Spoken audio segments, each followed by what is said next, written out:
दोस्तों आज की वीडियो में हम शुरू करने वाले हैं सीटेट 2011 का प्रीवियस ईयर क्वेश्चन पेपर को। ये पेपर आपका हुआ था 26 जून 2011 में। तो चलिए पहला प्रश्न देखते हैं। दत्त कार्य के संबंध में निम्नलिखित में से कौन सा कथन सही है। तो पहला ऑप्शन है हमारे पास, दत्त कार्य अभिभावक को भाइयों या बहनों द्वारा अपनी क्षमता के अनुसार किया जा सकता है। देखिए, दत्त कार्य बोलते हैं असाइनमेंट। ठीक है, असाइनमेंट को क्या बोलते हैं? दत्त कार्य। तो यही बताना है इसमें से हमें कि दत्त कार्य के संबंध में निम्नलिखित में से कौन सा कथन सही है, ये बताना है। पहला ऑप्शन है हमारे पास, दत्त कार्य अभिभावक को भाइयों बहनों द्वारा अपनी क्षमता के अनुसार किया जा सकता है। तो ये तो गलत ऑप्शन है। प्रतिदिन विविधता और अभ्यास करने के लिए कक्षा कार्य और फिर गृह कार्य के रूप में दत्त कार्य देने की आवश्यकता है। ये भी गलत ऑप्शन हो जाएगा हमारा। दत्त कार्य आकलन का एकमात्र तरीका है। देखो, इसमें सीमित कर रहे हैं ये कि एकमात्र तरीका यही है, तो ये भी गलत ऑप्शन है। दत्त कार्य बच्चों को सूचना खोजने, अपने विचारों का निर्माण करने और उन्हें उच्चारित करने का अवसर अवसर प्रदान करता है। तो ये इसमें करेक्ट आंसर हो जाएगा हमारा ऑप्शन नंबर डी।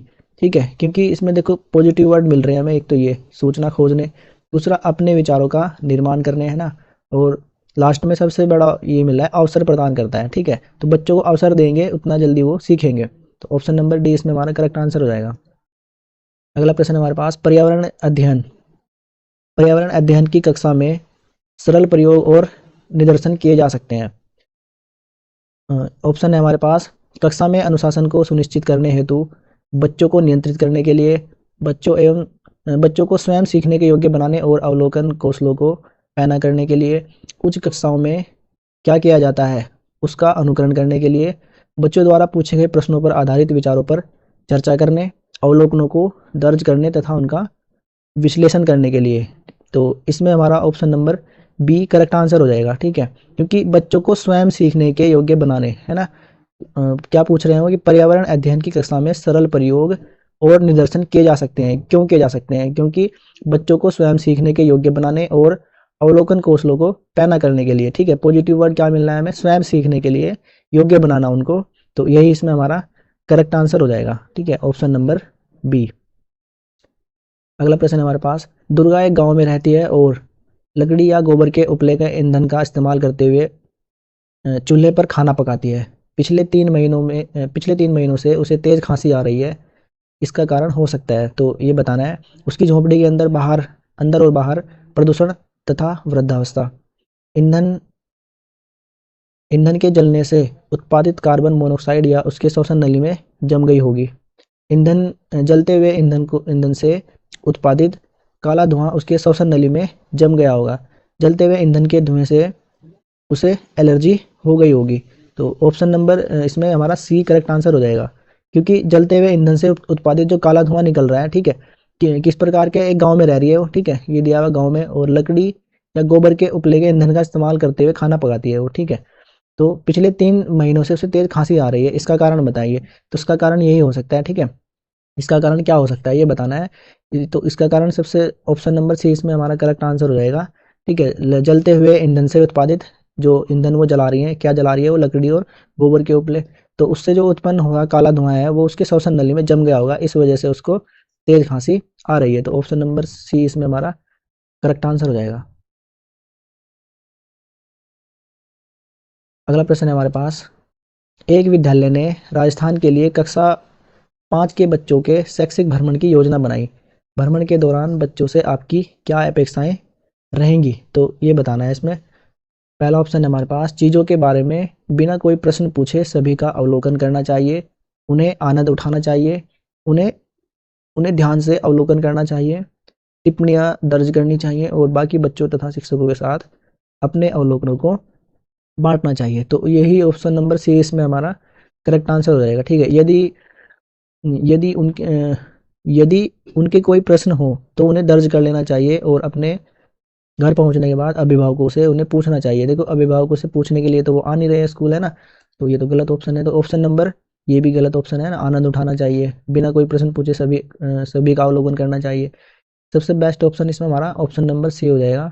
उन्हें ध्यान से अवलोकन करना चाहिए, टिप्पणियां दर्ज करनी चाहिए और बाकी बच्चों तथा शिक्षकों के साथ अवलोकनों को बांटना चाहिए। अगला प्रश्न है हमारे पास, रानी अपने घर का कूड़ा नीचे दर्शाए गए तरीकों से 2 ढेरियों में अलग करती है। ठीक है, ये रानी है कोई लड़की, तो वो क्या कर रही है, 2 बॉक्स लिए उसने, उसमें लिख रखा है केले का छिलका, सब्जियों के छिलके, सूखी पत्तियां।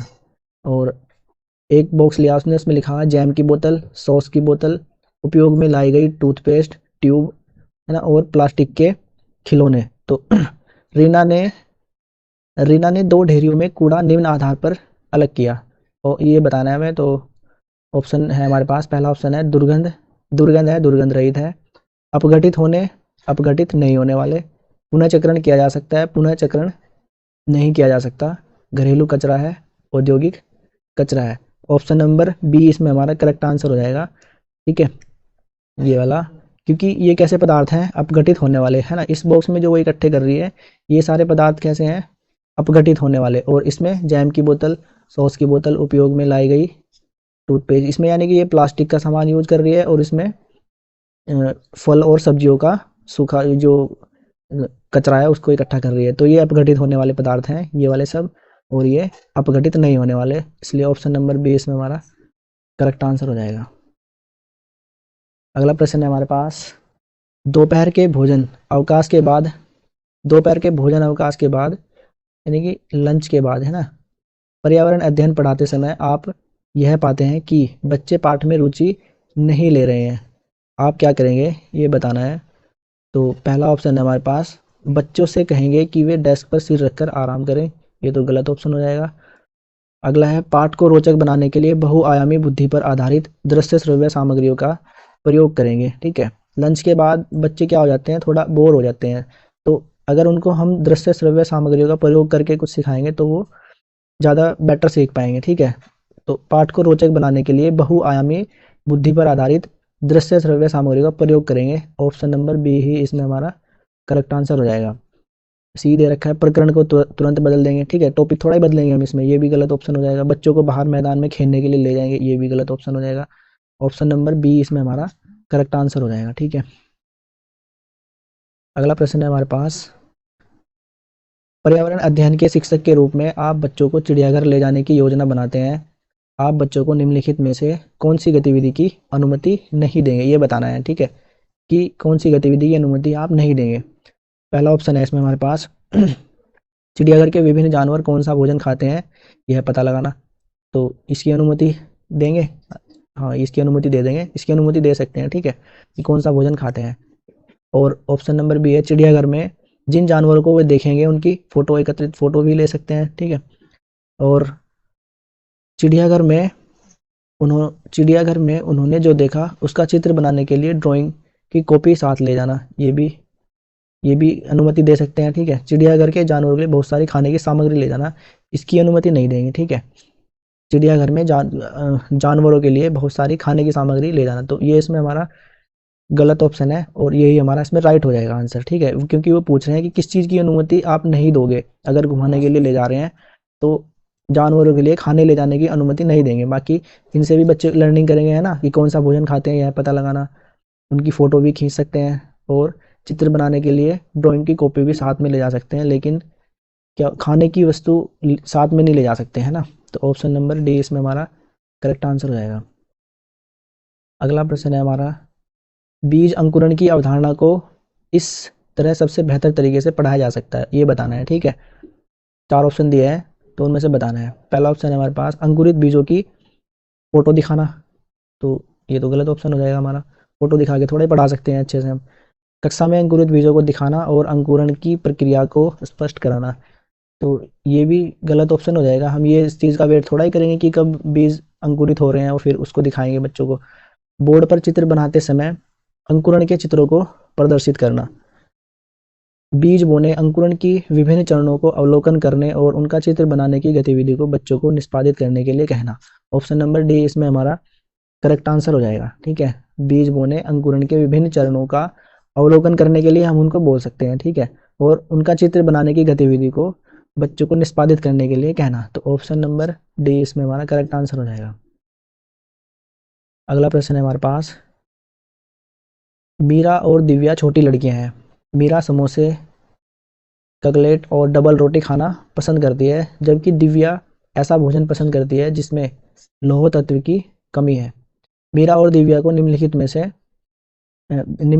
बीमारियों में से क्रम से कौन सी बीमारी होंगी। ठीक है, तो ये बताना है। ऑप्शन है हमारे पास स्कर्वी और एनीमिया, एनीमिया और रोतुंदी, मोटापा और एनीमिया, मोटापा और स्कर्वी।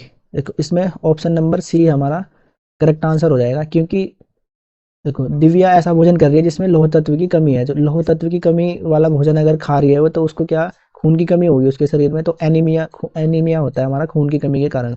तो इसको तो दिव्या को तो एनीमिया होगा। ठीक है, और जो समोसे खा रही है, डबल रोटी खा रही है, उसको क्या होगा, वो मोटी हो जाएगी, है ना, वो मोटापा हो जाएगा उसको।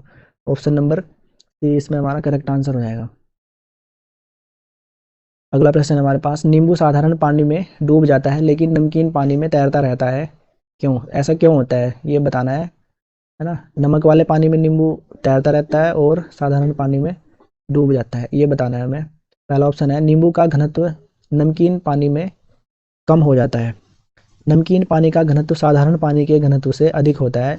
ऑप्शन नंबर बी ही इसमें हमारा करेक्ट आंसर हो जाएगा। ठीक है, कि क्यों? क्योंकि नमकीन पानी का घनत्व है जो वो ज़्यादा होता है। ठीक है, जब पानी में हम नमक घोल लेते हैं तो उसका जो घनत्व होता है वो बढ़ जाता है, अधिक हो जाता है, और साधारण पानी का कम होता है। तो घनत्व अधिक होने के कारण वो नींबू उसमें तैरता रहता है। ठीक है, ऑप्शन नंबर बी इसमें हमारा करेक्ट आंसर हो जाएगा। ठीक है, साधारण पानी का घनत्व नमकीन पानी से अधिक होता है, ये तो गलत दे रखा है। नमकीन पानी का घनत्व ज़्यादा होता है। ठीक है, नींबू का घनत्व नमकीन पानी में अधिक हो जाता है। ऑप्शन नंबर बी इसमें हमारा करेक्ट आंसर है। ठीक है, नमकीन पानी का घनत्व, ये आपको याद रखना है कि पानी में जब हम नमक घोल देते हैं तो उसका घनत्व क्या होता है, बढ़ जाता है, और घनत्व अधिक होने के कारण नींबू ऊपर तैरता रहता है। ठीक है, और इसमें साधारण पानी का घनत्व कम होता है इसलिए वो डूब जाता है। ऑप्शन नंबर बी इसमें हमारा करेक्ट आंसर हो जाएगा।